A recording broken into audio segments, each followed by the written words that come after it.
The first card is the Eight of Swords. And this card shows me like self-limiting behavior. So again, if you're not being gentle with yourself, if you're saying mean things or limiting yourself or putting restrictions or judgments on yourself, and a lot of times with that kind of behavior, the more you struggle and thrash around, the more stuck you get.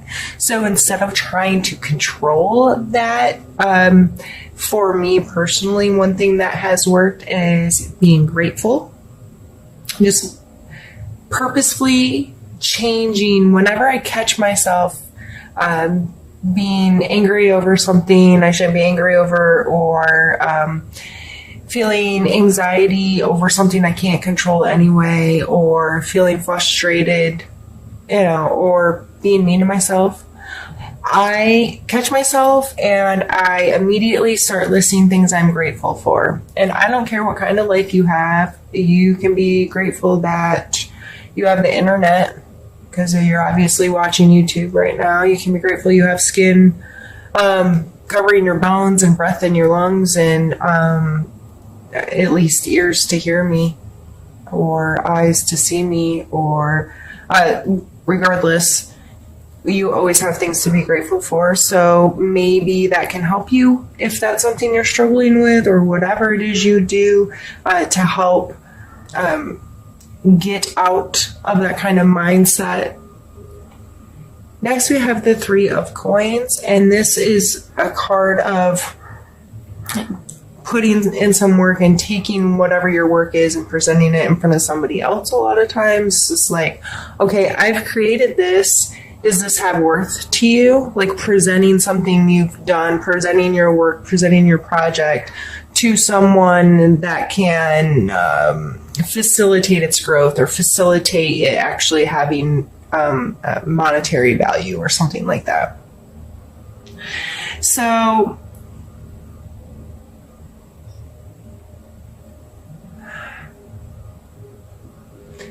I feel like you have something brewing, you have something you've been working on, you've been putting in some work.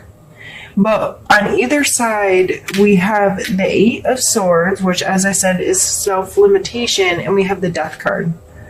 And the Death card isn't death. It's not like an ending, or it is an ending, but it's not just once something's done, it's done. It's the ending of that cycle, and one will need to start again, kind of thing. So it's a transition. It's this has to be completely done in order to do something new. Most people can relate to this in like relationship stuff. Like, you can't start a good, healthy, happy relationship if you're still holding on to an old one, kind of thing. So I just feel with this coming in the center that you have to get to a place where you can stop this behavior in order for this to progress. I'm going to pull some more cards and see what else the story has to say.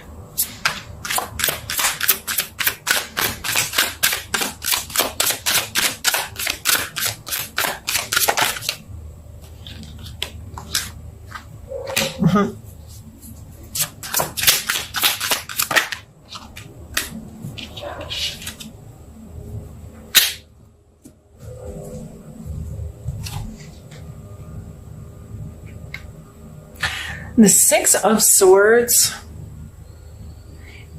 can be as literal as physically moving away from an abusive relationship.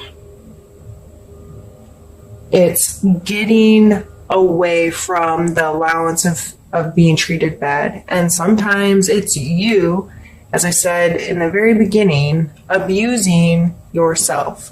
So whether this is someone else in your life or it is you doing it, there is movement away from it, and then Miss Justice is sitting here.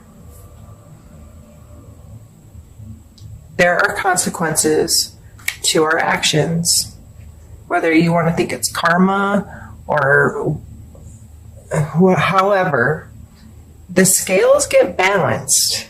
You know, my mama always used to tell me, you get what you give in this life. And she preached it really hard to me and made me understand that if I was given ugly, nasty, horrible things, I'm going to get ugly, nasty, horrible things in return. And it made it really important for me to value what I'm putting out into the world and how I'm treating people and so forth. So I feel like there is definitely movement, and it may take coming to these two big energies of being able to really stop something from happening and be like, I am done with this. And I have to believe that justice will sort itself out. And it's not my responsibility any longer, and I'm not going to live in the past. I'm going to trust that the universe will sort it all out, and I'm just going to keep moving. I'm going to keep moving towards my destination, and I'm going to do what's right for me, and I'm going to take care of my thought processes in a healthier way. And this card may also tell you to get strict with your boundaries. You know, these are my expectations to be in my life, to be around me. If not, you can move on. That kind of energy may also be associated with this. Let's pull a few more cards for you, Cancer. I just can't shuffle. I'm not taking it. All right, cards, get in my hand.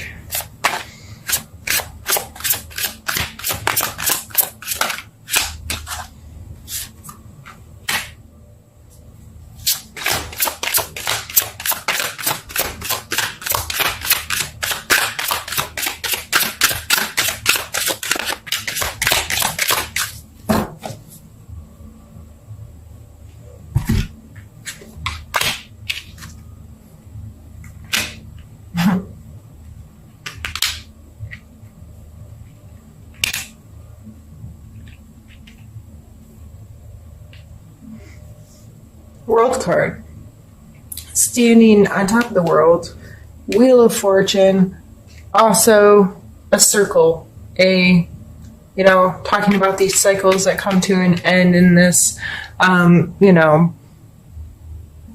circle of life, this circle of patterns. It just seems to be an overall theme here in this reading. This Two of Wands can sometimes touch into duality, wanting to be more than one place at one time. With this card, I kind of relate, because how this energy shows up in my life is I'm a big time homebody hermit.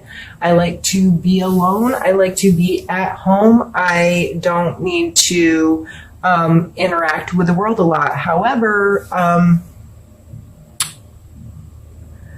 on the other side of things, I love to travel. I love to go far off places and experience new things and that kind of thing. But it doesn't have to be all the time, and I'm very happy at home. But without that, I do feel like part of me is missing. So it's this duality within me. Part of me loves adventure, and part of me is okay staying sitting in literally the same spot for 12 hours. I can do that alone and be okay, which sounds crazy to some people.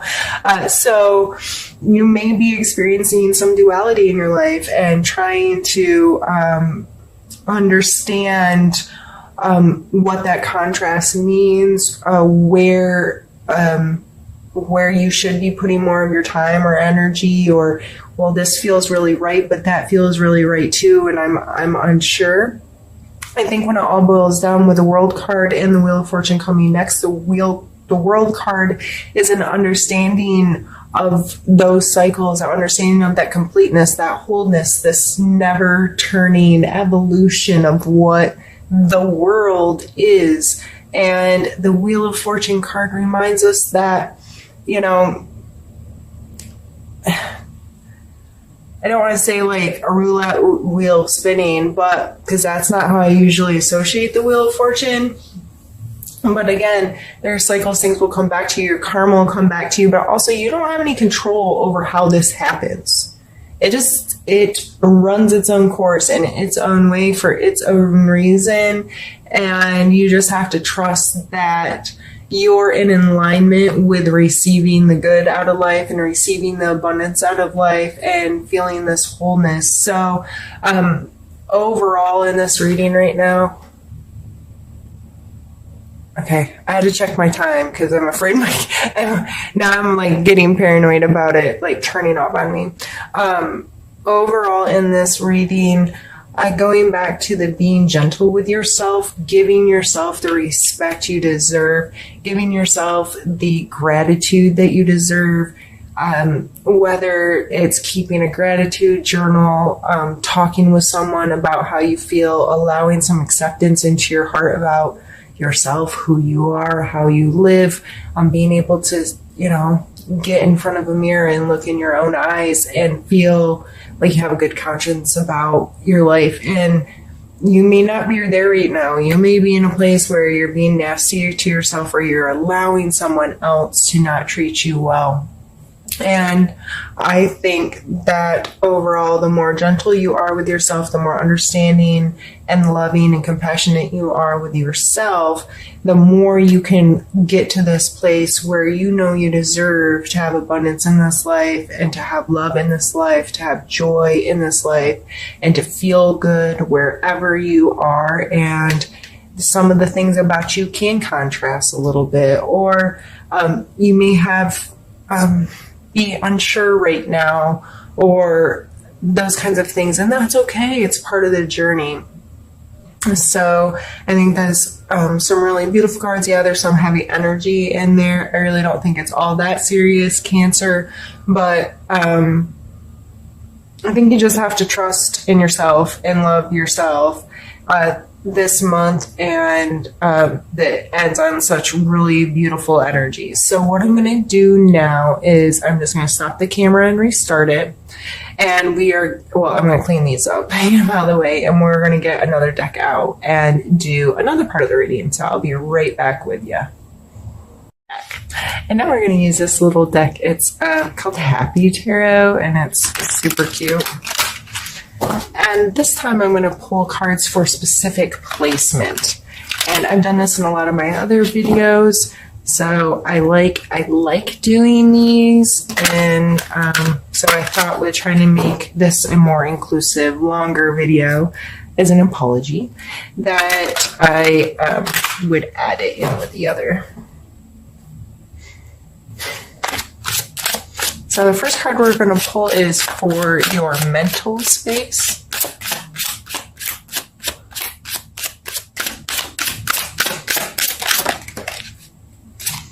I guess we got two.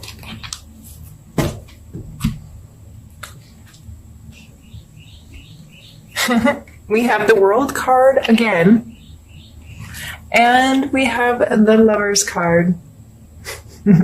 See what I was talking about? They're really freaking cute. I say that's my husband. That's him. Hands on hip, cheesing, buck naked on a big wheel. All right.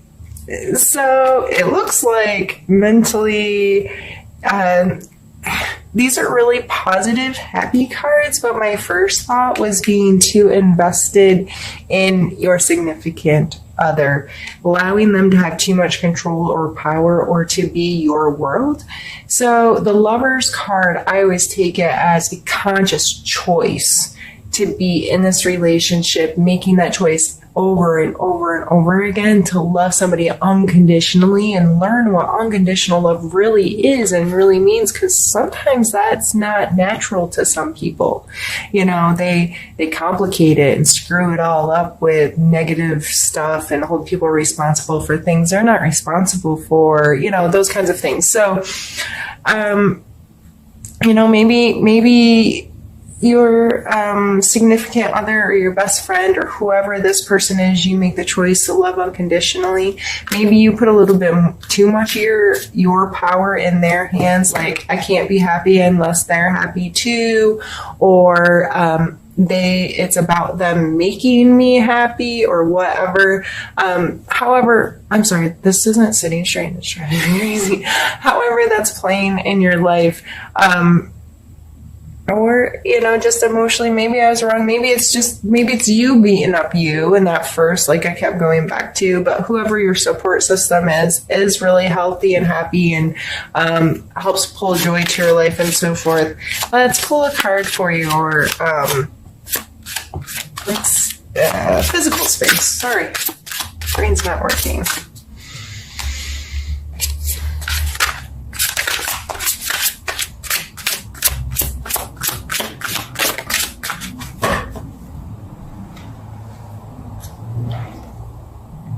Ten of Swords. Is there an injury or something? Like, is that why you've been really hard on yourself? Is that why you need to be gentle with yourself? Is that why you're stuck in a spider web? Have I been reading this wrong the whole time?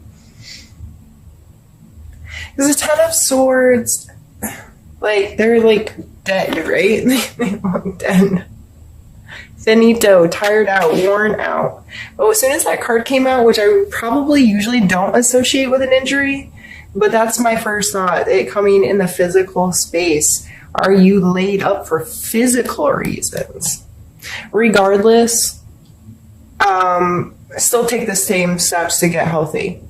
Dealing with your mental space and being really super duper kind and gentle with your emotional and mental and spiritual space can definitely help you heal physically. So I don't change anything I said before, but physically, regardless if you've hurt yourself or not, it looks like you're like down for the count, worn out. You're possibly doing too much and putting too much work in, or taking on things you don't need, or sticking more of those swords right in your own self. Going back to earlier with the Eight of Swords, self-limiting behavior. Let's see where you are emotionally.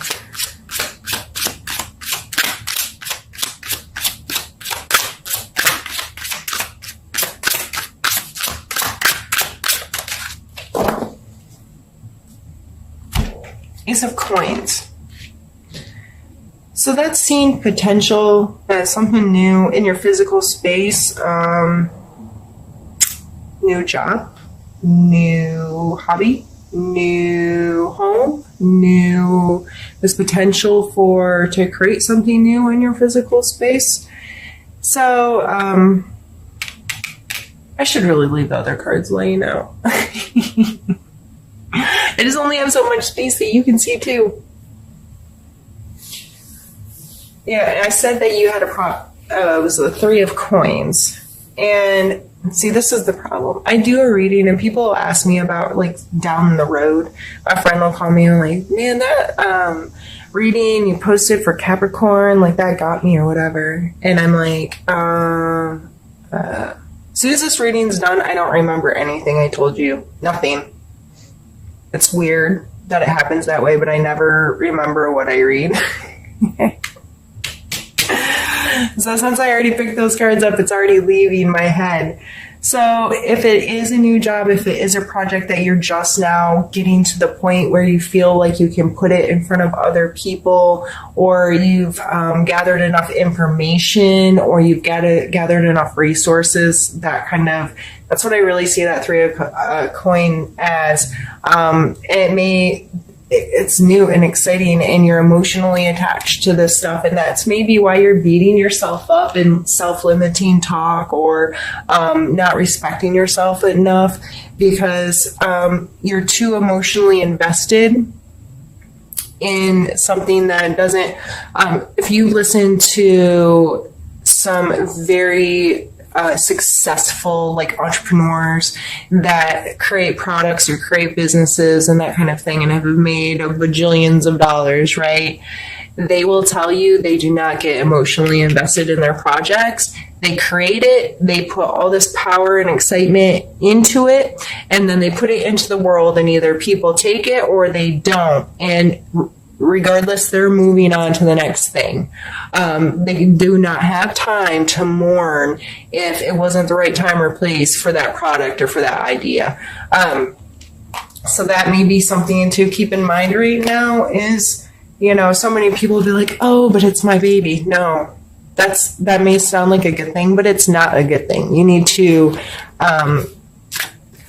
get the emotions out of the way so you can really create it without worrying about protecting it, if that makes sense.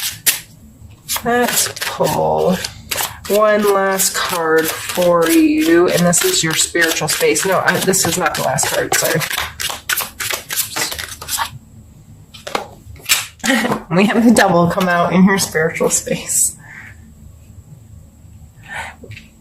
which is your card. No, it's not. I can't. I don't know why I just thought that. Gemini. I pulled this card for Gemini earlier, and it's a Gemini card. Okay. Cancer.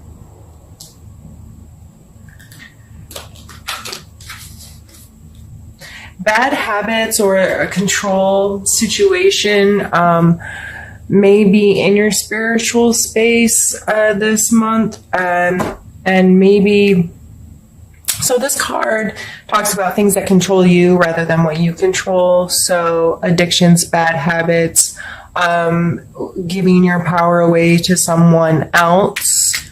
If you are letting someone else dictate life, dictate how you feel, dictate, I'll be happy when so-and-so makes me happy. I'll be happy if so-and-so does A, B, or C. I'll be happy if blah, blah, blah happens. That's giving away power. It's I'm happy and this might happen or that might happen. And I don't know. I needed beverage. One sec.